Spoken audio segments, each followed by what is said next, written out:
Get ready. 5 seconds to go. Start. Respondent had adverted to the observations that had been given by various high courts, including the Kerala High Court, on the subject in view. Other cases as well stop, but it may not be necessary to recite them individually as the principles highlighted have been dealt with in case already adverted to stop.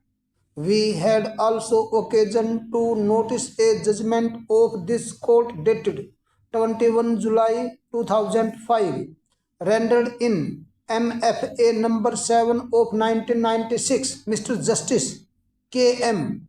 Joseph, speaking for the bench, had held that even if it is presumable that it is open to the tribunal to award compensation towards loss of earning capacity apart from the amount awarded towards disability. The appellant therein was not entitled to any amount under the head, since there was no fall in his remuneration stock, but the discussions in the judgment do indicate that there was no doubt in the minds of the learned judge that the head of the compensation loss of earning capacity arises on account of disability inflicted by the accident. Stop. The court had also noticed that it was not universal that in every case of permanent disability there should be loss of earning capacity as well. Statute prescribes for a just compensation stock. What is suggested is not a reasonable compensation stock under the two broad divisions.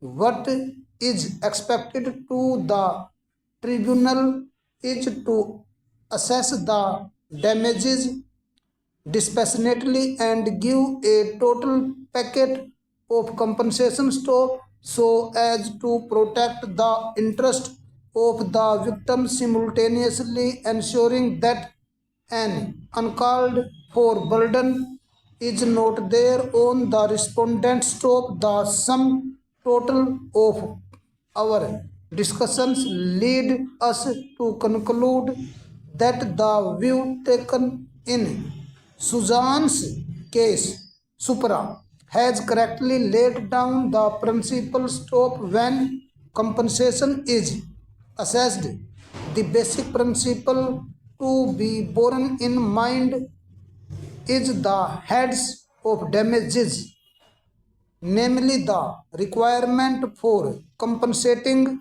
pecuniary losses on the one hand and for assessing the non-pecuniary losses and appropriately compensating such loss. Stop. The exercise required while attending the latter, of course, is complex. Stop.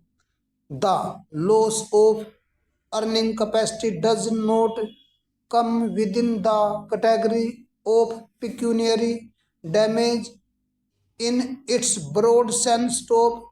It is directly attributable to the injury and the extent of the irretrievable damage suffered. Stop. As the first step, therefore, items coming within the broad head for determining compensation for permanent disability are to be individually examined. Stop.